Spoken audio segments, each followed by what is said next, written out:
If someone had told me the CEO would choke on her own promise, I'd have called it theater. The boardroom held a charged hush, the kind that hums under the skin. Sloane Armitage stood at the head of the table, arms folded, jaw set, eyes flashing with a hard edge. Frustration, maybe, or that particular fury billionaires reserve for squandered minutes.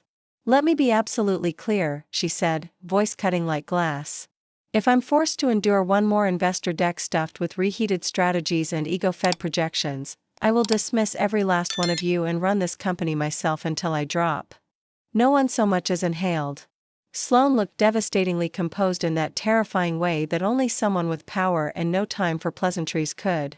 Her dark hair was pulled into a sleek bun, her tailored suit charcoal and merciless. Her lips were painted the same color as fresh blood. When no one responded, she exhaled slowly. "You know what?" she said, almost to herself. "I'm done with overthinking. Maybe I've been too patient, too logical. Clearly, logic has failed us." "Armitage," her assistant began cautiously. Sloane raised one hand, silencing her. "No, I'm serious. I'm tired of strategizing, of being disappointed, of wasting my time trying to build something when everyone around me is stuck playing it safe." She turned toward the massive glass windows, the skyline of Chicago blazing behind her. "Maybe I should do something reckless, irrational, something pure." Her eyes narrowed. "Maybe I should just marry someone, start from scratch, partner with someone who doesn't even want the job, someone who might actually surprise me." There were a few nervous chuckles around the table. Sloane didn't laugh. "The next person who walks through that door," she said slowly. "I'll marry them." "Sloane," her assistant said, clearly thinking she was joking. "You're not serious."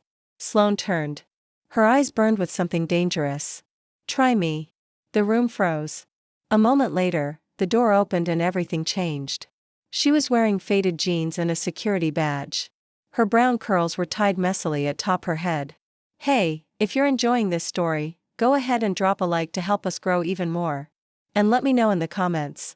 On a scale from 0 to 10, what score would you give this story so far? Your feedback makes all the difference." A gray hoodie hung loosely from her shoulders, and her janitor's cart squeaked slightly as she pushed it forward, pausing mid-step when she realized she'd walked into something. "Oh," she said, blinking. "Sorry, I didn't know." Sloane stared at her. The janitor girl's eyes met hers, and the entire room vanished. Sloane's breath caught. Her mind blinked. Her carefully constructed armor cracked ever so slightly. "Who are you?" Sloane asked, stepping forward. The girl hesitated. "Marley, I clean the south wing at night usually. I think I came in too early." Sloane didn't blink. "Marley," she repeated. "Yes. Would you marry me?" Silence. Someone choked on their coffee. Marley blinked once, then again. "Sorry." "What?" Sloane stepped closer. "I said, would you marry me?" Marley looked behind her as if checking whether this was some kind of prank show. "You don't even know me." "That's the point," Sloane said. "I've spent years surrounding myself with people I thought I understood. It's time to try something different." Marley stared at her. "You're serious?" "Completely." "You're insane." "Also completely." Sloane's expression didn't waver. "I'll compensate you generously. You'll live in my home. Travel with me. You'll be safe, respected, free to leave whenever you decide it's not for you." Marley looked down at her gloves. "I was just trying to change out the trash bins. And now you're being offered a contract marriage with the CEO of Armitage International. Why?" Sloane looked at her with something unreadable in her eyes. "Because I think you just walked into my life for a reason." Marley stared at her for a long time. Then she said, "You're lucky I'm bored," and walked toward her. The boardroom erupted in whispers. Sloane didn't smile, but something in her eyes softened. "We start tomorrow," she said. "No press, no leaks. This stays between us until I decide otherwise." "Fine," Marley said. "But I'm not calling you, ma'am." Sloane raised one eyebrow. "We'll see." Marley smirked, pushed her cart back out the door, and disappeared. Sloane turned back to the board. "Meeting's over." She walked out without another word. That night, alone in her penthouse, Sloane poured herself a glass of wine and stared at the city lights. She had no idea what she'd just done. But for the first time in years, her chest didn't feel hollow. It felt like something had cracked open. And something new, terrifying, alive, was trying to grow.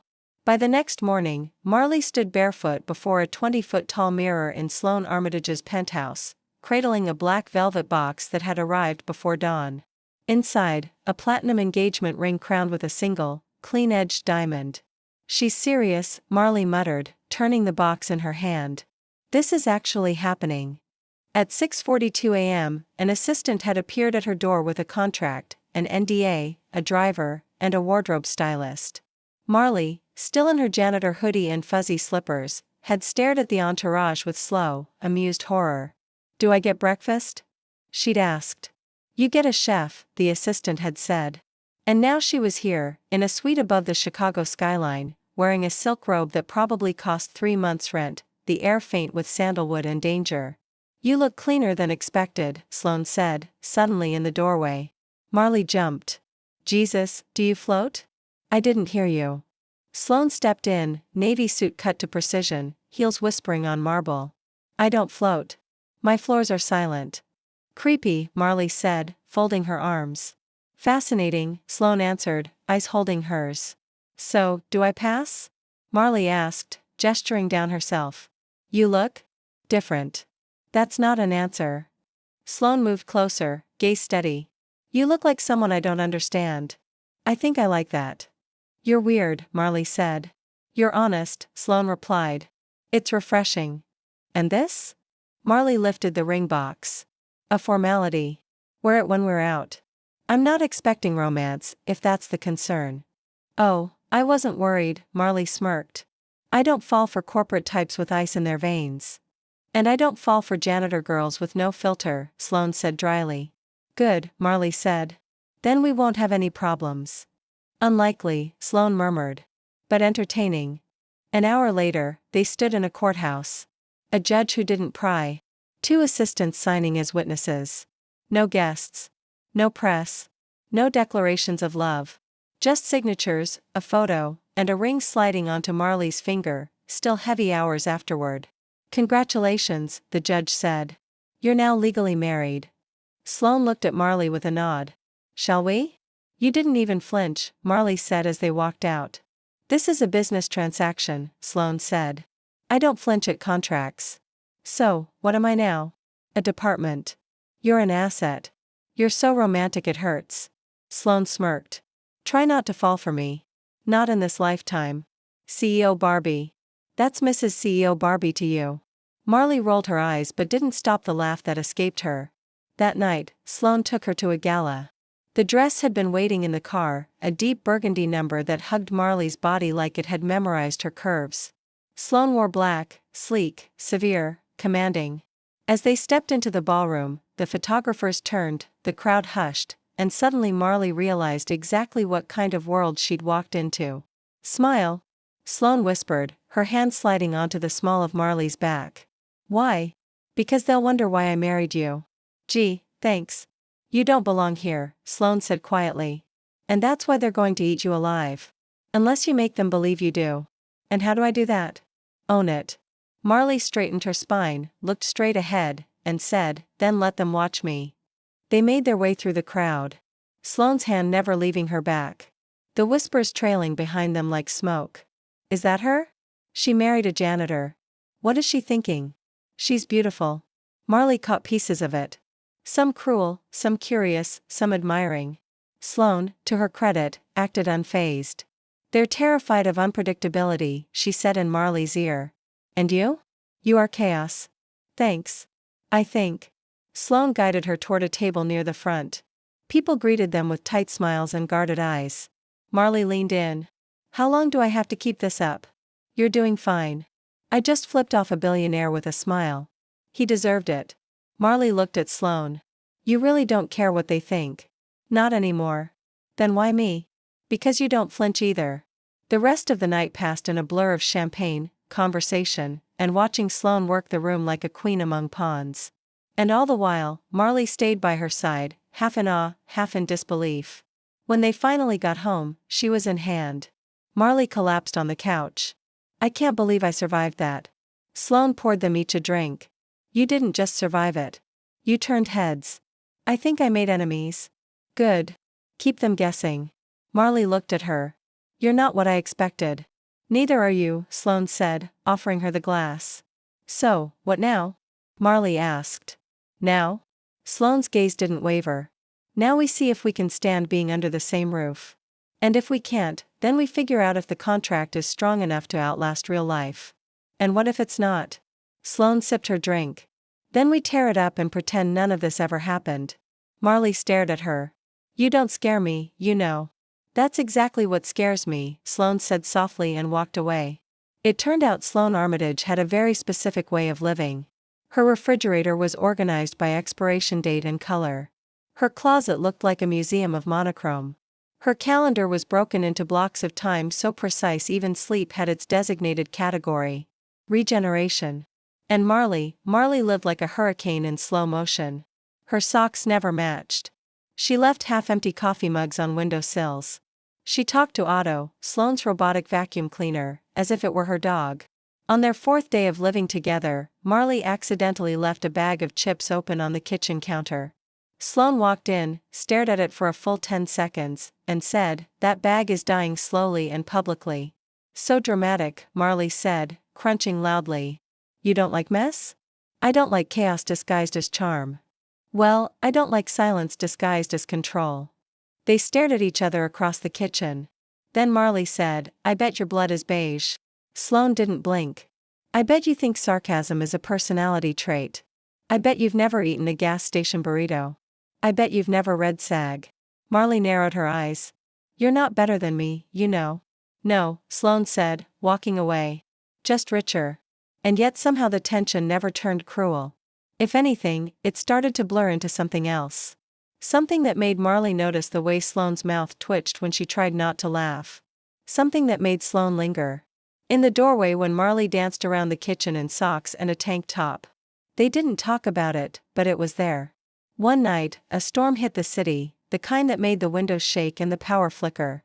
Sloane was in the library reading. Marley walked in barefoot holding a blanket. "This place is too quiet," she said. "It's peaceful. It's haunted by good taste." "By loneliness," Marley corrected. Sloane looked up, her expression softened. "Do you miss your old life? You mean before I got fake married to a billionaire?" "Yes." Marley walked over, sat on the floor beside her chair. "I miss knowing who I am. Or at least pretending I did." Sloane closed her book. "What do you mean?" "At the janitor job, no one expected anything from me. I showed up, did my shift, went home. Now, everyone looks at me like I'm either some charity case or some social climber. Do you care what they think?" "I care that you haven't told me why you really picked me." "I already told you."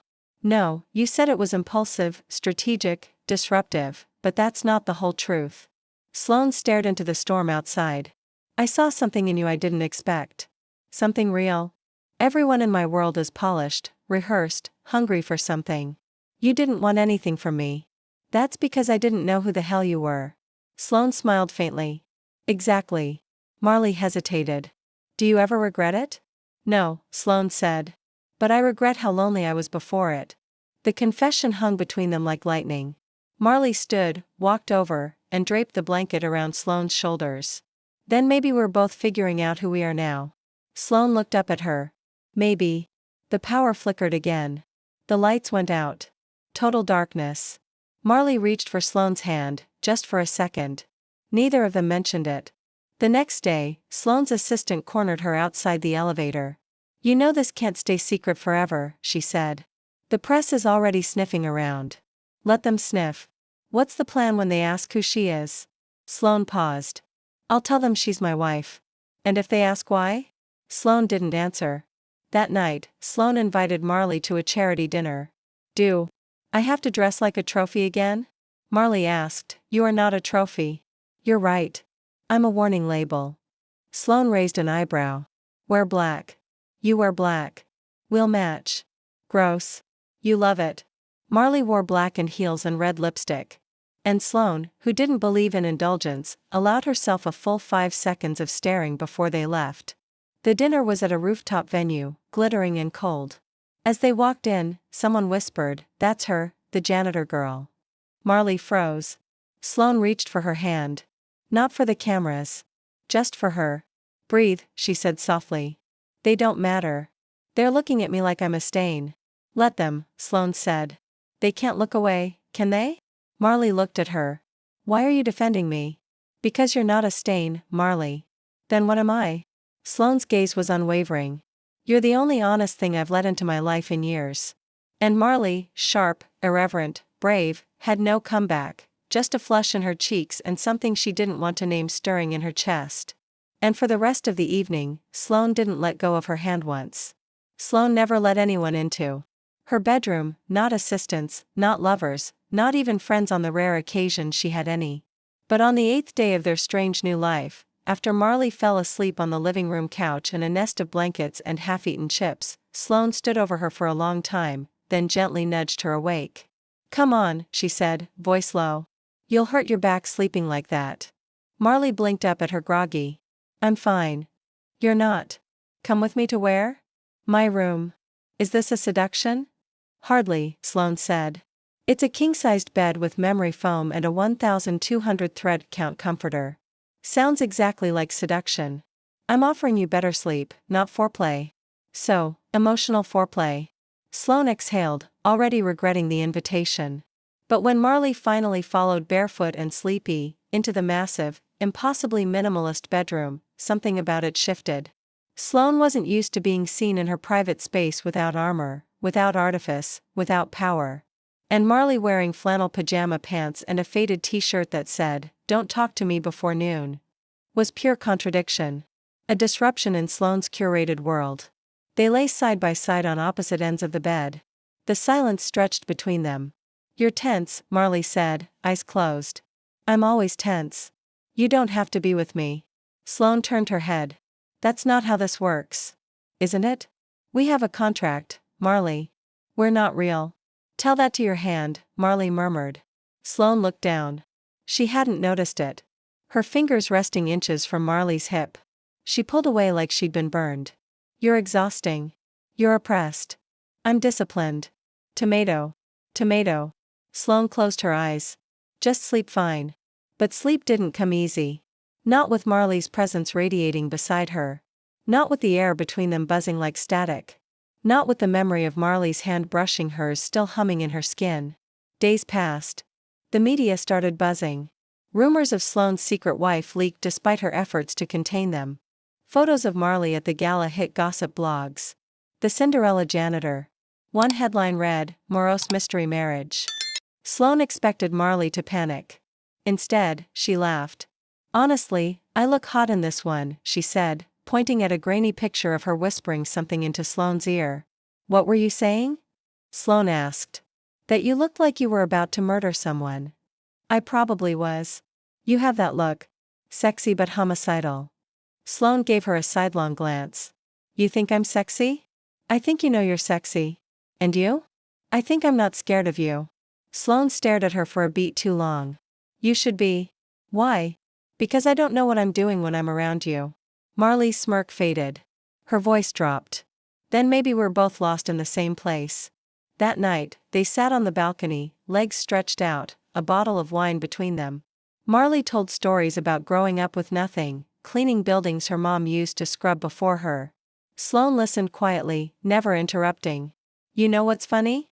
Marley said, I always thought money would solve everything, but now I'm here surrounded by it, and I still feel like I don't belong. Sloane's voice was quiet. You belong wherever you decide to belong. And do you feel like you belong in this life? Sloane didn't answer for a long time. No, she said finally. I feel like I earned it. Built it. Fought for it. But belonging. She shook her head. That's different.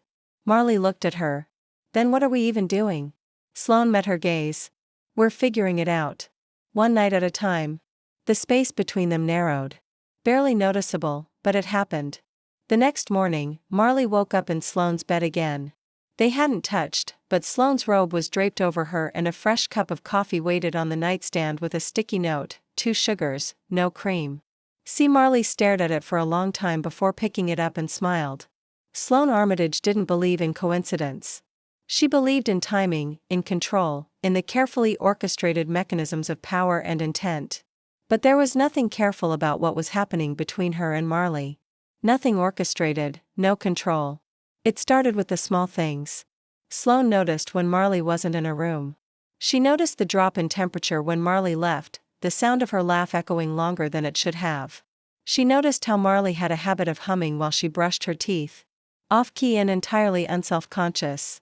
She noticed the way Marley took up space without ever trying to. And worst of all, Sloane noticed that she didn't want to stop noticing. "You're distracted," Sloane's assistant said during their morning strategy meeting. "You keep rereading the same sentence." Sloane blinked. Her finger was still on the line of text. "I'm fine, are you? What are you implying?" "Only that you've been different lately." "Softer." Sloane looked up slowly. "Softer." "It's not an insult," the assistant added quickly. "Just an observation." Sloane said nothing. That night, she found Marley sitting at the kitchen island scribbling something into a notebook with her tongue between her teeth and her hair tied in a loose knot. "What are you writing?" Sloane asked. Marley didn't look up. "A list of things I want to do before this ends." Sloane's heart stilled. "Ends?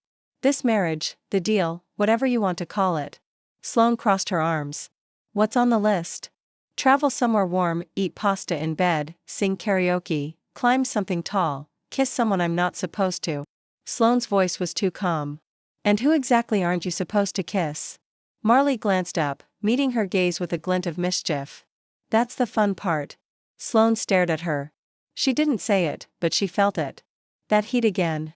Low, slow, creeping up the back of her spine. That night, she couldn't sleep. Marley's laughter drifted through the penthouse from the other room. Watching some ridiculous comedy show Sloane didn't understand, and Sloane lay awake, fists clenched. Furious with herself for wondering what Marley looked like when she was touched gently by hands that wanted her, not owned her. The next day, Sloane's mother called. "So, it's true," she said, her voice sharp and cold. "You married a janitor." Sloane braced herself. "Her name is Marley, and this is some social experiment." "No. Then what is it?" "It's none of your business. You're the head of a multinational company. Your choices reflect on all of us. You can't marry someone like her." Sloane's jaw tightened. "She's kind, funny, smarter than anyone you've ever invited to your stupid garden parties. You're emotional." "I'm awake." Her mother sighed. "This will end badly." "Maybe," Sloane said, "but at least it will be mine." She hung up. Marley was in the hallway barefoot eating an apple. "Family drama?" "Something like that." "Want to talk about it?" Sloane hesitated. "No." "Want me to distract you?" Sloane raised an eyebrow. "With what?" Marley took a step closer. "Want to do something reckless?" "Like, come with me," she said, grabbing Sloane's hand. Sloane let herself be dragged into the elevator down to the garage into her own black sedan. Marley slid into the passenger seat. "You're driving." "I hate surprises." "Then you'll hate me." Sloane started the car. "Where are we going?" "Don't think, just follow my directions." 30 minutes later, they were parked in an empty lot under a bridge facing the lake. The skyline a blur of light behind them. Sloane looked around romantic. "Relax," Marley said. "We're not making out on the hood of your car." "Good yet." Sloane turned her head sharply. Marley laughed. "I wanted to show you this place because I used to come here when I needed to feel small. When everything felt too big. This spot reminds me that nothing lasts.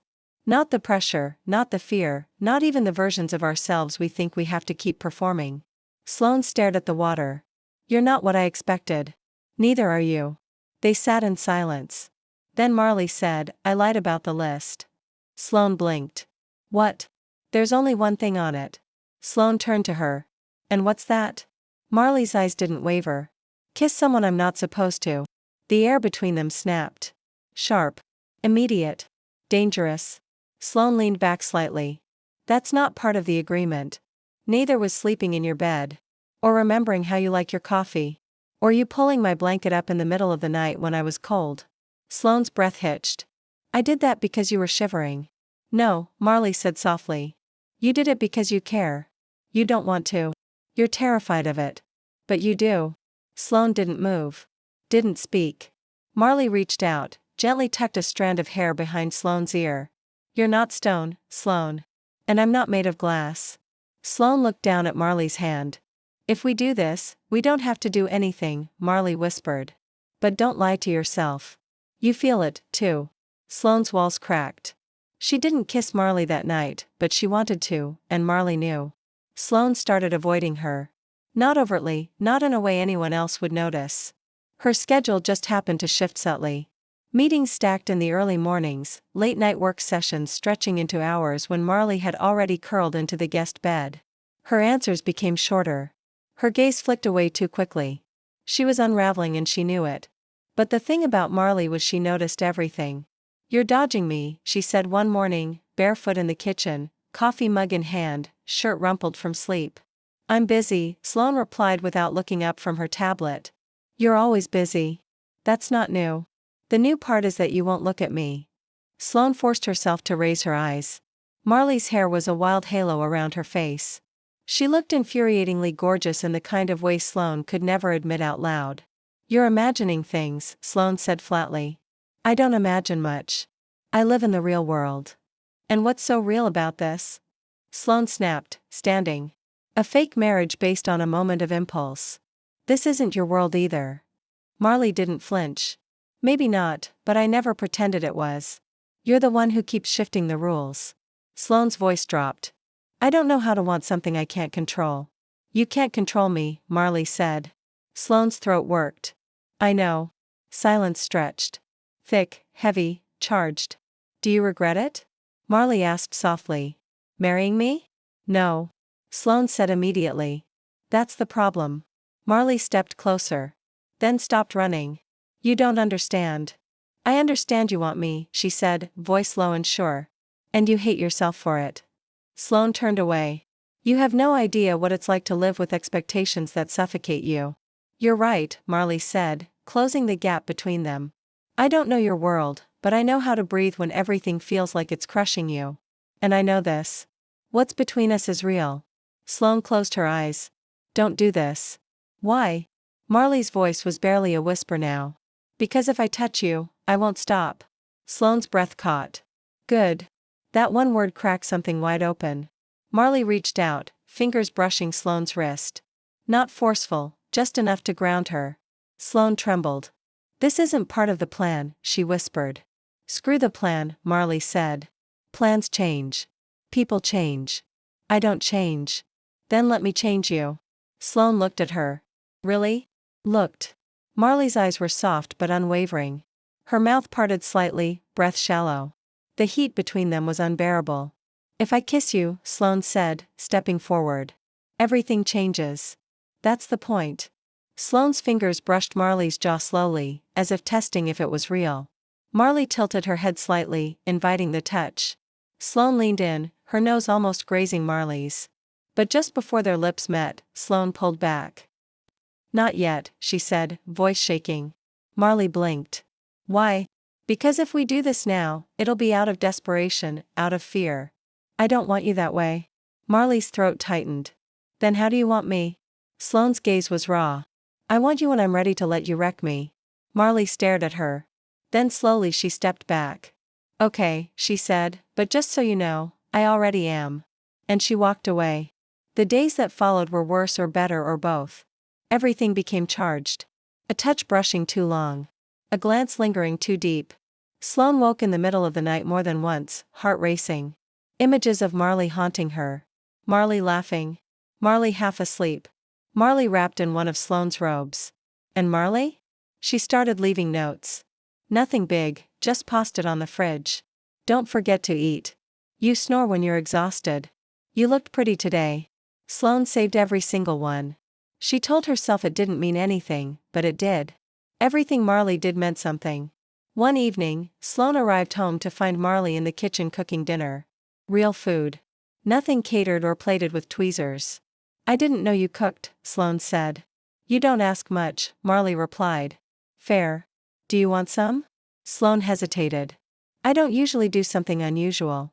"Sit down." Sloane did. They ate in near silence. Marley poured wine. Sloane drank more than she should. When dinner was done, Marley leaned back. "That wasn't so painful, was it?" "No," Sloane admitted. "It was normal." Sloane smiled faintly. "I don't remember the last time I had normal." Marley's eyes softened. "You know you're allowed to want things, right? Not just achieve them. Not conquer or dominate or control. Just want." Sloane looked at her glass. I don't know how to want without turning it into a weakness. Marley reached across the table, took Sloane's hand, warm, grounding. Then let me teach you. Sloane didn't pull away. She let it happen. Let Marley's fingers curl around hers. Let herself feel how terrifying it was to be held without agenda. No plan, no power play, just a girl who once changed trash bins in her building, now changing everything. Sloane didn't know when she'd started listening for Marley's laugh the way someone might wait for the first sign of spring. She didn't know when Marley's footsteps started sounding like home, or why her name had begun to taste different every time Sloane said it. But she knew something was shifting rapidly, dangerously. And Sloane Armitage hated not knowing where the ground beneath her feet would crack next. Marley, on the other hand, seemed perfectly comfortable living on that edge. She started leaving more of herself in Sloane's space. Hairbands on the bathroom counter, hoodies draped over chairs, coffee cups with her lipstick marks resting beside Sloane's laptop. Sloane noticed every detail, but she never moved any of it. One morning, Sloane came downstairs to find Marley dancing barefoot in the kitchen to a Nines playlist, hair tied up, hoodie half off one shoulder, singing dramatically into a wooden spoon. Sloane paused in the doorway, unseen, transfixed. You're supposed to be at work, Marley said without turning around. Sloane blinked. How did you? I heard your heels on the stairs. Marley finally turned, biting back a smile. Impressed, annoyed. Same thing coming from you. Sloane stepped into the kitchen. You're very loud in the mornings. I bring joy. You bring chaos. Marley winked. Same thing. Sloane sat at the island watching as Marley poured coffee into 2 mugs. You always this alive at 7 a.m. Only around people I like. Sloane froze. Is that what this is? What? What is liking? Marley set the mugs down. Are you asking if I like you? Don't flatter yourself. Too late. Sloane took a long sip of her coffee. You never answered. Marley's tone softened. Of course I like you, Sloane. But that's not the problem, is it? Sloane looked up, caught in her gaze. No, the problem is that you like me back. The truth of it sat heavy between them. Sloane didn't deny it. Couldn't. Instead, she stood. I'm late. Marley didn't stop her. But her voice followed Sloane out of the room. You can run, but I'm still going to be here when you come back. That night, Sloane came home late. Marley was curled on the couch watching an old film. A blanket pulled up to her chin. She didn't say anything when Sloane sat beside her. Just shifted subtly until their shoulders touched. Sloane didn't pull away. Long day, Marley asked. Exhausting. Want to talk about it? Sloane hesitated. Someone on the board asked why I'm still married to you. Marley's smile faded. What did you say? I said it wasn't their business. That's not an answer. Sloane looked at her. I didn't have one. Marley turned her eyes back to the screen. You don't owe me anything, Sloane. But if you want to hurt me, at least be honest about it. I'm not trying to hurt you. You're succeeding anyway. Sloane exhaled. This was never supposed to be anything but a contract.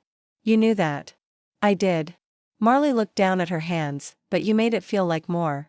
Sloane stared at the TV, not seeing any of it. I don't know how to do more. Marley's voice was quiet. Then learn.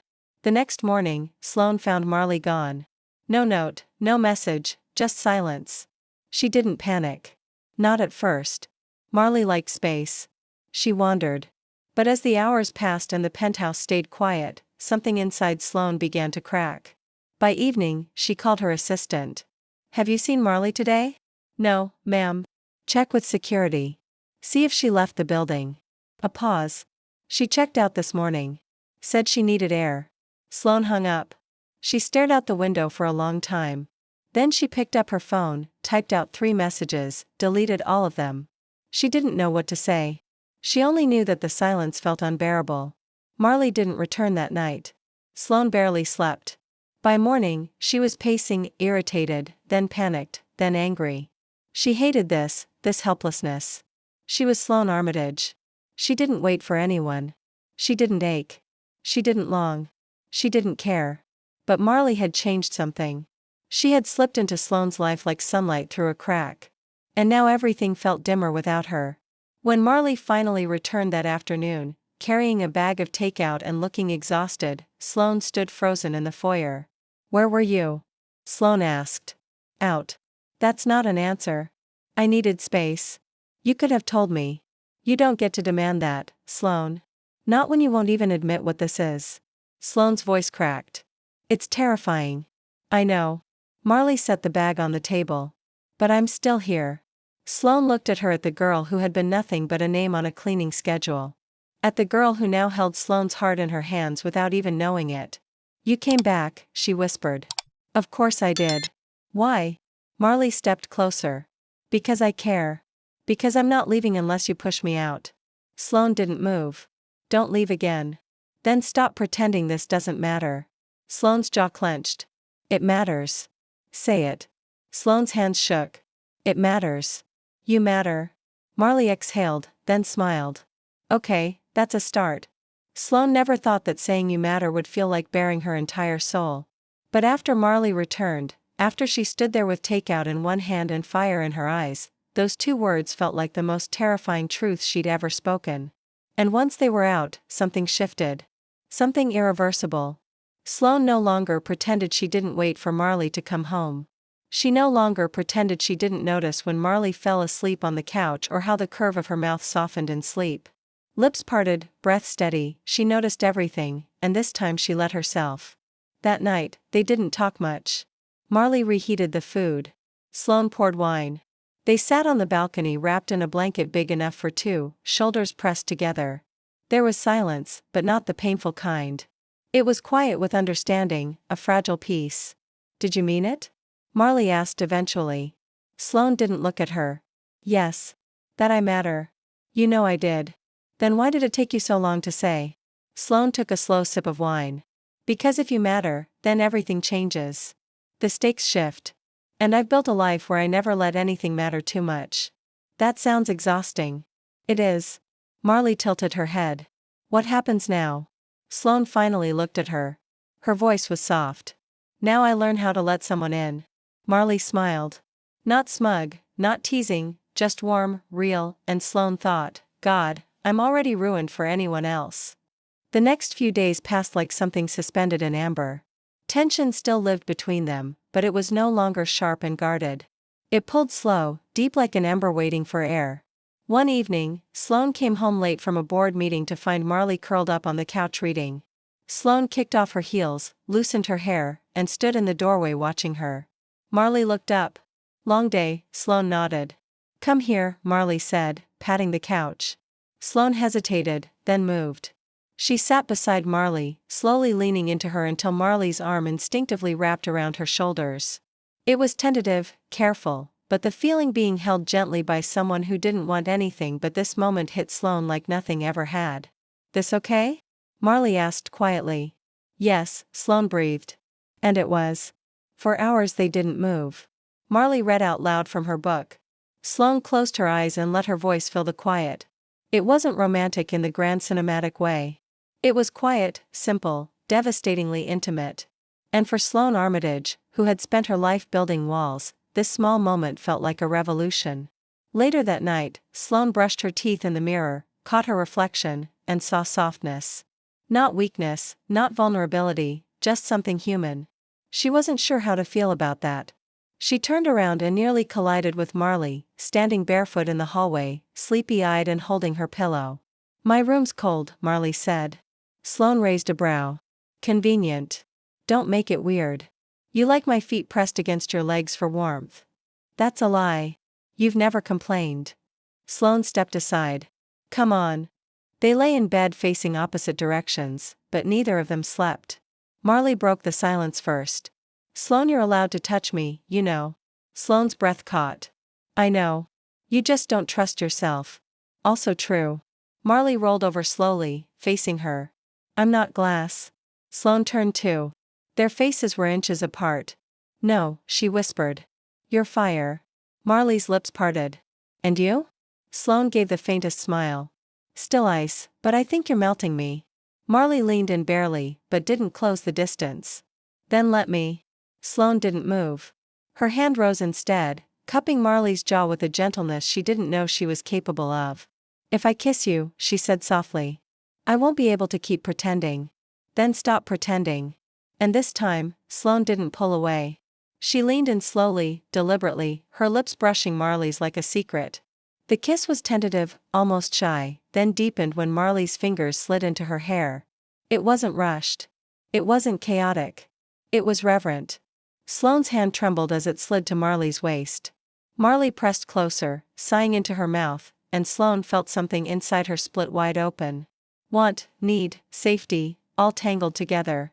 When they finally broke apart, breathless, Sloane's forehead rested against Marley's. "I should have done that the night you walked in," she whispered. Marley smiled against her lips. "You weren't ready then. And now you're mine." Sloane didn't correct her because it was true. It had been true from the moment Marley walked in with a mop and a scowl and ruined everything in the most beautiful way. That night, they didn't rush. They didn't fall into bed like some cliché. They stayed tangled in each other's arms, whispering things neither of them had ever said before. Sloane fell asleep with Marley's head on her chest, one hand resting over her heart. And when she dreamed, it wasn't of boardrooms or control or falling. It was of Marley laughing barefoot in the kitchen singing off-key. And for once, Sloane hoped she'd never wake up. Sloane didn't recognize herself anymore. And that should have scared her. But instead, it felt like freedom. It was in the little things. She started waking up earlier just to watch Marley sleep. Her curls fanned out on the pillow, one arm tucked under her head. The faintest furrow between her brows that only disappeared when Sloane brushed her thumb over it. She started turning off her phone during dinner. Letting emails go unanswered for a full hour, letting herself laugh, really laugh. When Marley pulled her into the kitchen to dance with flour on her face and music playing off a phone speaker. And then there were the bigger things like kissing Marley in the morning because she wanted to. Not because it was expected, like pulling her close in the middle of the night without thinking. Like saying stay instead of pretending they still lived in different rooms. But the world outside didn't stay quiet forever. It never does. On the day everything cracked open, Sloane was in a meeting when her assistant barged in, pale and tense. "You need to see this." Sloane raised an eyebrow. "I'm in the middle of now." She followed her into the hall. The assistant handed her a phone. The headline read, "CEO Sloane Armitage's Secret Wife Exposed. From Janitor to Aries." Below it, a full-page spread of photos. Sloane and Marley at the gala. Sloane and Marley on the balcony. Sloane and Marley walking hand in hand. But the worst, Sloane kissing Marley in the garden at a private event 3 nights ago. The photo was grainy, but unmistakable. "How did they get this?" Sloane muttered. "Security was tight. Someone sold it." "Of course they did." Her stomach twisted. "What do you want to do?" her assistant asked. "Deny? Spin it." Sloane stared at the screen. "No, I'm not hiding her." "You sure?" "Yes." But when she got home that night, Marley was already pacing in the living room, phone in hand, looking both livid and scared. "I saw it," she said as soon as Sloane walked in. "I know. I didn't sign up for this. You signed a contract to marry me, not to have my face plastered all over tabloids like some social experiment. You think that's what this is?" Sloane said, voice suddenly cold. "That you're my project? I don't know what to think." Marley threw her phone down. "You barely looked at me in public for weeks. Then you kiss me like I'm oxygen and still act like this thing doesn't exist outside these walls." Sloane stepped forward. "I never wanted to make you feel hidden, but you did. Because I was scared." Sloane's voice cracked. "You think I've ever let anyone in like this? You think I've ever woken up with someone beside me and thought, please don't ever leave?" Marley stared at her then say that. "Not just behind closed doors." "I'm trying. Try harder." Sloane closed the space between them. "This is real to me, Marley." "Then act like it. I kissed you in front of half the board 3 nights ago. You kissed me because you wanted to, not because you were ready to claim me. And what do you want?" "I want to stop feeling like I'm holding my breath waiting for you to pick me in public the same way you pick me in private." Sloane's chest rose and fell. "Then let's do it." Marley blinked. "What? An interview? A statement together? Not as some PR stunt, but as us." "Sloane, you said I needed to stop pretending." "Fine, I'll show them." Marley stepped back, uncertain. "You do that. I'd do anything to make you feel like I'm not ashamed of what we are." "And what are we?" Sloane reached for her hand. "Something real?" Marley didn't answer, but she didn't pull away either. The next day, the statement dropped. It was short, direct. Sloane Armitage confirmed she was married. Yes, it had started unexpectedly. No, she wouldn't be answering questions about her wife's background. And yes, she was very much in love. The final line made headlines. She is not my secret. She's the best decision I ever made. Marley read it in silence, then looked up at Sloane from across the kitchen. That wasn't in the original draft. I added it. Marley's lips twitched. You're kind of a sap. You bring it out in me. That night, they curled into each other without words. But the silence wasn't avoidance anymore. It was comfort. Sloane held her like she was holding her own heart. Marley kissed her like it was the only language she trusted. But deep down, both of them knew this was just the beginning. The world had finally noticed them, and the storm was far from over. Sloane had never thought she'd see her face splashed across gossip magazines beside someone else's, especially not like this.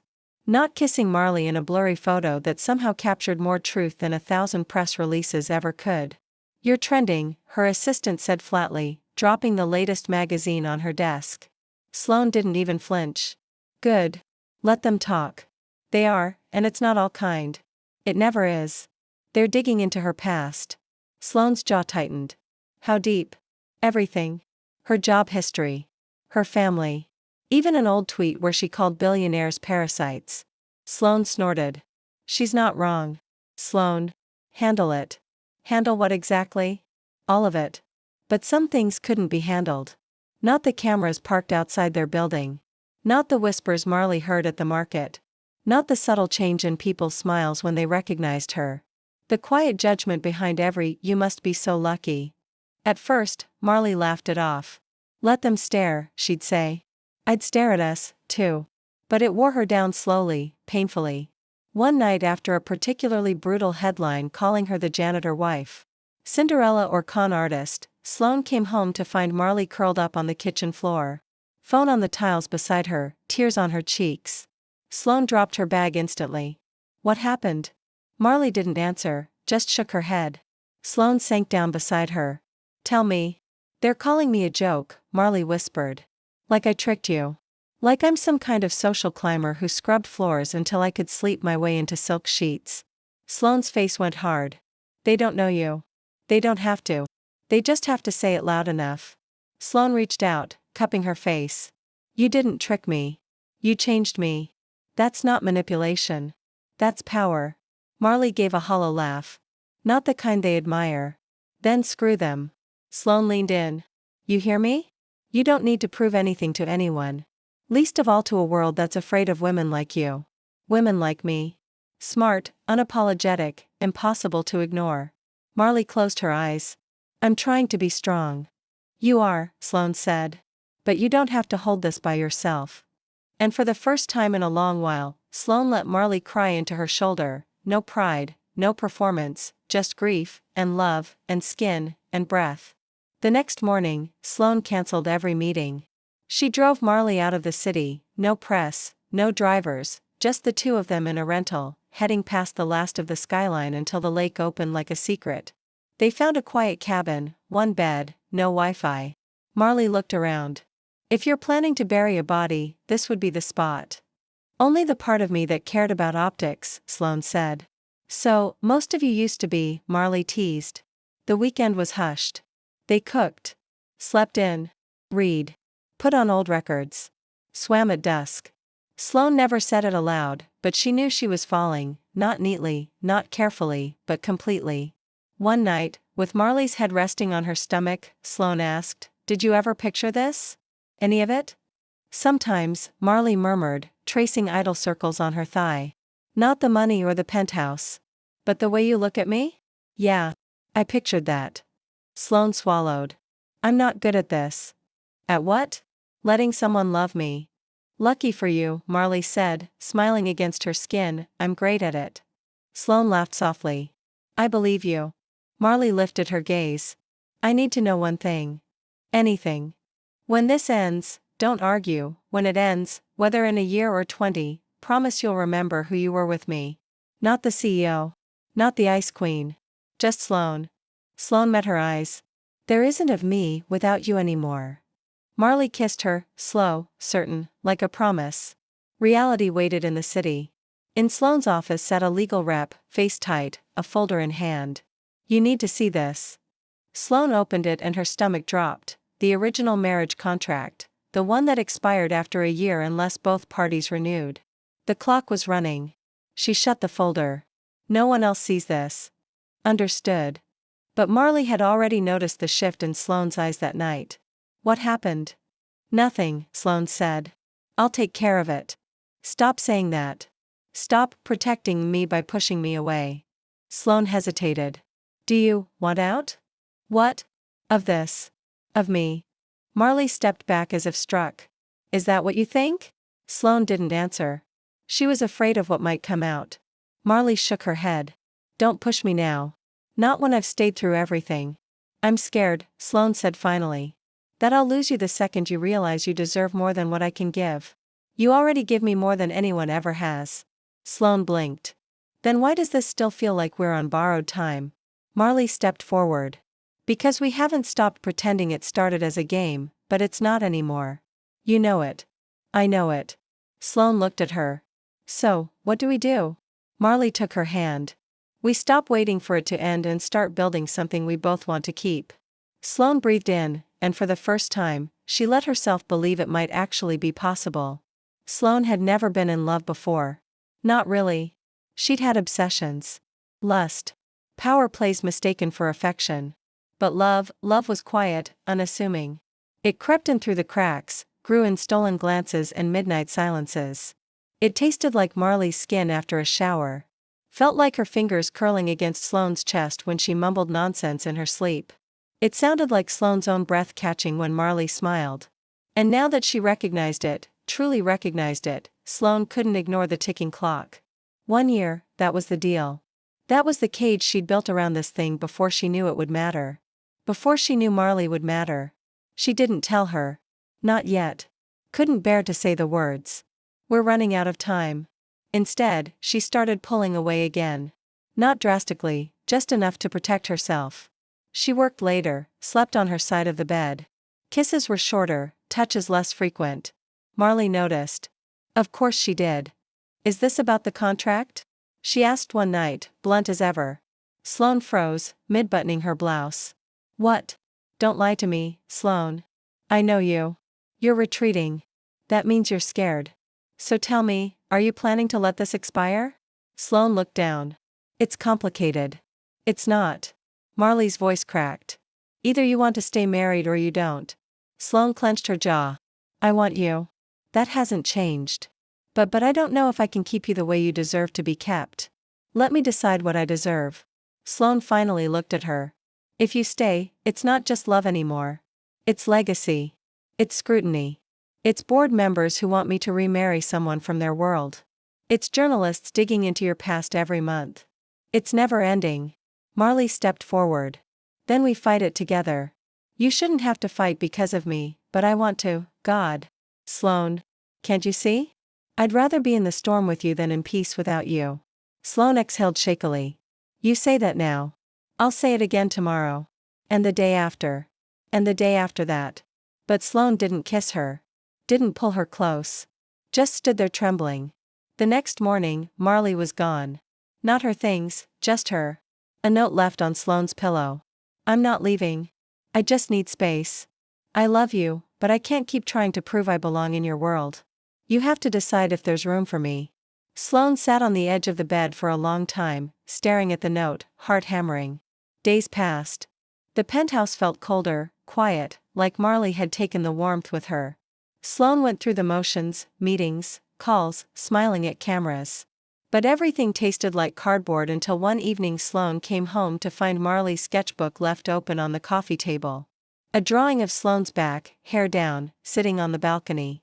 Below it, a single line. I wish she knew she was already loved without needing to earn it. Sloane broke. She sat on the floor and cried. Real body-racking sobs that she'd buried for years. And when she stood again, something in her head had shifted. That night, she went to Marley's old apartment, knocked on the door like a stranger. Marley opened it, wearing sweatpants and a confused frown. Sloane, I need you to hear something, Sloane said, voice shaking. Okay, I was terrified, not just of losing you, but of having you, because I knew that meant I'd never be the same. And I wasn't sure I deserved that kind of love. But I don't care anymore. I love you. I want to stay married to you. Not for the board, not for PR, but because I can't imagine a life where you're not the first thing I see every morning. I want more than a contract. I want a future. Marley stared at her. Breath caught. Say it again. I want a future with you. Marley grabbed her by the shirt, pulled her in and kissed her like she was claiming air after drowning. When they broke apart, Marley whispered, "Then don't wait. Rewrite it. The contract. Rewrite everything. Will you sign it? Only if you write in the clause that you have to kiss me every day before coffee." Sloane smiled. Done. That night, they stayed in Marley's old apartment. No silk sheets, no penthouse views, just a worn-down couch, takeout containers on the floor, and their bodies tangled like roots of something that had finally been planted for real. Sloane kissed every part of her like a confession. Marley whispered, "You're allowed to be loved, Sloane." And for the first time, Sloane believed it. The new contract was short, handwritten, no lawyers, no clauses about expiration dates or social obligations, just one sentence. I promise to stay, not because I have to, but because I want to. Every single day, Marley signed first, then Sloane. They framed it, hung it above the bed. It was their proof, not for the world, but for themselves. But love didn't erase reality. It didn't stop Sloane's board from whispering. Didn't stop Marley from feeling out of place in rooms filled with old money and colder smiles. They look at me like I'm the temporary wife of a very permanent CEO, Marley said one night after a company gala. Then let them choke on it, Sloane answered. You're not temporary. You're the reason I breathe. You can't fix this with poetry. It's not poetry. It's the truth. Marley sighed. I just want to feel like I belong in your world without having to disappear for mine. And Sloane understood that more than she could say. So, she made space. Started inviting Marley to decision meetings, not as a guest, but as a partner. She's not just my wife, Sloane said during a press conference. She's my sounding board, my mirror, my gut check. She reminds me how to stay human. Marley's eyes glistened, and that somehow became the new rhythm. Marley spent half her time working on small business mentorships, helping women like her navigate impossible systems. Sloane learned how to unplug. They met in the middle, laughed more, argued honestly, loved fiercely. But just when things seemed to finally settle, Sloane's past walked through the door. Her name was Astrid Valois. Sloane's ex. The kind of ex who never really left, just lingered in the background of power and reputation. Astrid had been out of the country for months. She returned with a headline and a plan. You married the janitor? Astrid said, voice thick with condescension as she stood in Sloane's office uninvited. Sloane didn't flinch. You're trespassing. I'm trying to understand. A year ago, you said you'd never settle for someone who didn't come from the same world as you. Then a year ago, I was an idiot. Astrid raised a brow. And now I'm happy. Something you've never managed to make me. So this what? This marriage is real. Very. How long until it collapses under the weight of your differences? It won't. And if she walks away, she won't. How do you know? Sloane stood slowly, voice calm and absolute. Because I'd burn the world down before I let her feel alone in it. Astrid scoffed. You were never like this with me. Exactly. Later that night, Sloane found Marley in the kitchen barefoot in Sloane's old oversized hoodie. Astrid stopped by. Sloane said carefully. Marley blinked. What did she want? To remind me of everything I used to be. And to remind me I never want to be that woman again. Marley leaned against the counter. Do you still love her? Sloane frowned. Not even a little, but she represents a version of me that still thought love was a transaction. That's not who I am anymore. And that's because of you. Marley walked over. You don't owe me transformation, Sloane. I didn't fall for who you could become. I fell for who you already were underneath all the armor. Sloane cooped her cheek. Then let me spend the rest of my life earning that faith. And just like that, the tension dissolved for a while until the world came knocking again. A media outlet got access to the original contract, the one-year clause. The marriage of convenience headlines returned. Do we address it? Sloane asked. Marley looked at the tabloid, then back at Sloane. We tell the truth. And so they did.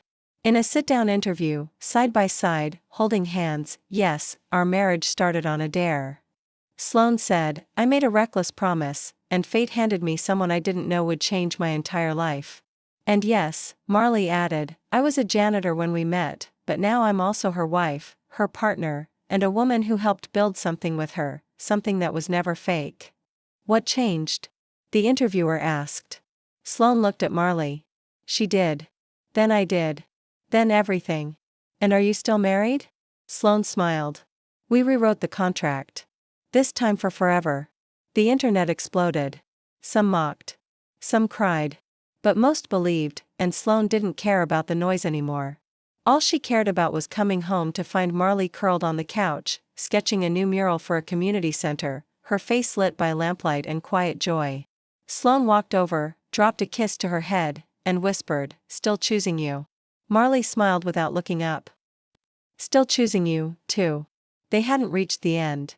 But they were writing it together, one impossible, stubborn, reckless, beautiful day at a time. The interview changed everything. Suddenly, they weren't just a whispered headline or a PR mystery. They were real to the world. Painfully, beautifully real. Strangers sent messages. Some grateful, some hateful, some just curious. Sloane turned off her notifications. Marley didn't. I want to know how people see us, she said. Why? Sloane asked. Because it helps me see where we still scare them. And that matters to you. It matters that we don't shrink. But Sloane was already starting to shrink, not because of the public, but because of something deeper, something older. It began with her mother. A call, cold, formal. I saw your little interview. The woman said, Mother, do you even realize what you've done to our family name? Built it into something that finally means something real. You've made a mockery of yourself, of us. That girl, that woman is my wife. She was a janitor and now she's my home. Sloane, enough. This is not who you are. Sloane's voice dropped to a tremble. No, it's who I've always been. You just refuse to see it. You're ruining everything I spent decades building. Sloane's breath caught.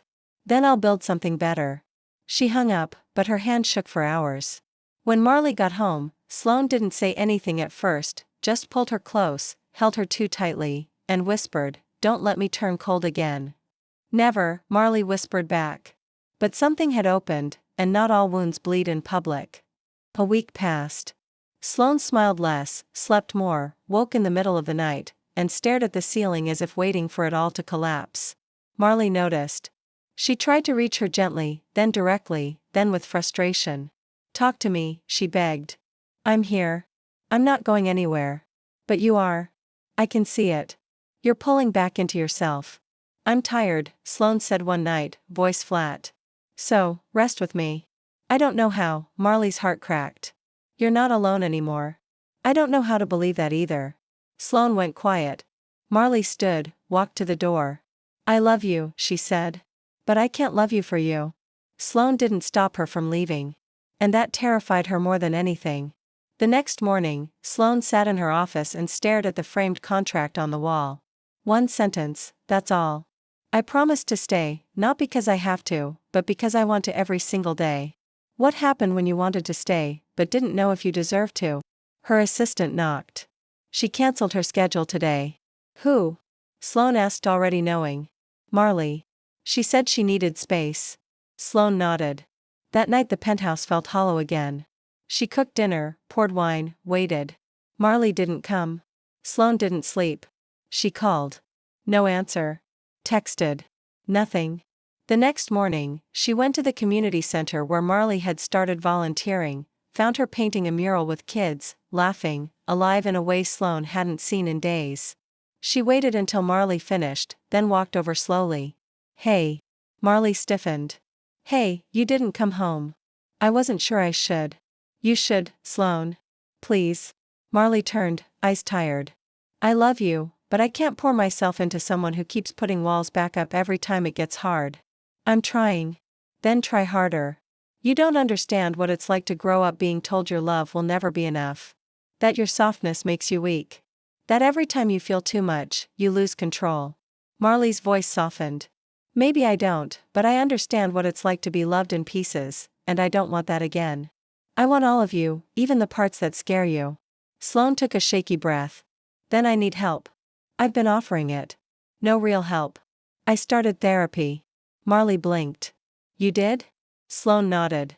Last week after I spoke to my mother, I realized I don't want to carry her voice in my head for the rest of my life. Marley's eyes filled. Sloane, I want to be better for you, for me, for us. But I don't want to pretend anymore. Marley stepped forward slowly. You don't have to. Just let me in. Sloane reached for her hand. Come home. Only if you let it be our home. It already is. They stood there in the sunlit hallway of the community center, fingers intertwined, surrounded by laughter and paint. And for the first time, Sloane felt something she hadn't allowed herself to feel in years. Peace. Not because everything was fixed, but because they were finally walking through the fire together. No walls, no pretending, no contracts, just love. Messy, hard, beautiful love. And Sloane was finally ready to believe she deserved it. Sloane used to think that love was about control. If she could contain it, name it, predict it, then she could survive it. But Marley had destroyed that theory because nothing about her was predictable. Not the way she laughed with her whole body. Not the way she could cut through Sloane's defenses with 3 words. Not the way she stayed over and over, even when she had every reason to walk away. Now, weeks after the interview, after the therapy began, after the storm started quieting, Sloane felt something unfamiliar blooming inside her. Hope. They had a rhythm again. Not perfect, not polished, but real. Marley moved back in. They shared mornings again, coffee, jokes, brushing teeth side by side. They talked not just about work or headlines, but about the things that had always been too quiet. Childhood wounds. What forgiveness really meant to the future. And then one morning, Sloane found a note on her laptop from Marley. I've been thinking about what I want, about what we've built, and about what comes next. Meet me at the place where it all started. Sloane didn't need more than that. She knew exactly where to go. The janitor's closet on the lowest floor of the corporate building where Marley had been working the night she accidentally walked into Sloane's life and changed it forever. Sloane took the elevator down, heart pounding, passing employees who politely averted their eyes. No one used this level anymore. When she opened the door to the old supply room, Marley was waiting, sitting cross-legged on the floor, the mop still propped in the corner, a small smile on her lips. I almost didn't come, Sloane said. You always come only for you, Marley stood. Do you remember the first thing you said to me? That I'd marry the next person who walked in. And I said, don't tempt me. And I thought, God, help me. They laughed, but it was thick with emotion. Why here? Sloane asked. Marley stepped forward. Because this place was nothing, forgotten just like I felt. And you looked at me and didn't flinch. Even when I was messy, even when I was furious, you were fearless. I was pretending. So was I. Marley took Sloane's hand. I want to make this place mean something for both of us. Not because it's glamorous, but because it's ours. How? By saying yes again. Sloane blinked. What? Marley pulled something from her pocket. Not a ring. A small silver key. This is the key to the rooftop of this building. I pulled strings. I want to paint a mural up there for us. For everyone who ever felt like they didn't belong in places like this. And I want to ask you something. Sloane's breath caught. Anything. Marley stepped closer. Will you marry me? Sloane stared at her. We're already married. I know, but I want to do it again. For real this time. Not a contract, not a dare. A choice. Sloane didn't hesitate. Yes. Yes. 1,000 times. Yes. Marley laughed half in relief, half in awe. I didn't think I'd ever want something like this. A wedding of forever. But with you, I finally believe in it. They kissed there in the old closet where everything had begun. Only now there was no tension, no armor, no pretense, just 2 women who had chosen each other through every storm. Later that night, they stood on the rooftop. Sloane's suit jacket draped over Marley's shoulders. The wind tangling their hair. You really want to paint this whole wall? Sloane asked. Yep. With what? A timeline, our story. Not with words, with colors, chaos, joy, anger, fire, all of it. Won't that be vulnerable? Exactly. You've changed me, you know. I know. Sloane turned to her. This next wedding, I want it small, just us. Maybe Otto, if we can get him to wear a bow tie. Marley laughed. Deal. And I want to make vows this time. Real ones. Sloane Armitage making real vows. Alert the press. They'll be from the heart. And I'll mean every word. Then I want to write mine, too. Then we'll promise what matters. Not forever. Not perfection. Just that we'll keep choosing each other even when it's hard. Especially when it's hard. Sloane pulled Marley into her arms. The city spread beneath them. Their future unwritten, but suddenly full of possibility. One more thing, Sloane whispered. What? Don't ever walk into another room without me again. Because the moment you did, I lost control. And I never want to take that risk again. Marley grinned. Then stay close always. The mural would come later, the wedding after that. But in that moment on that roof, they already had everything. Not because they had it all figured out, but because they had each other. And finally, that was enough. The second wedding wasn't extravagant. It wasn't televised. It wasn't even traditional.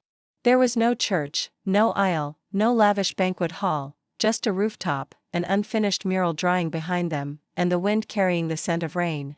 Sloane wore a dark tailored suit. Marley wore white pants and a linen shirt that floated around her like she belonged to the sky. They didn't invite hundreds, only 10 friends. A few colleagues, Milo, who barked twice during the ceremony and then fell asleep near Marley's feet. It wasn't scripted. There was no minister, no forced vows, just 2 women standing in front of the life they built, surrounded by people who had watched it bloom from chaos. Sloane spoke first. She didn't read from a card. Her voice trembled, but her eyes didn't leave Marley's for a second. I never believed in love, she said. Not the kind that wasn't transactional. Not the kind that didn't come with an expiration date. But then you walked in holding a mop, scowling at the floor like it had personally offended you. And something in me cracked open. I didn't fall for you right away. I fought it. I denied it. I tried to manage it like I manage everything. But love doesn't want to be managed. It wants to be felt. And you made me feel it. Marley's eyes filled with tears. Sloane stepped closer. You challenged me, called me out, took my coldest days and filled them with heat. You made me laugh when I didn't think I remembered how. You saw me when I couldn't even see myself. And today, I'm not marrying you out of accident or obligation or some ridiculous boardroom stunt.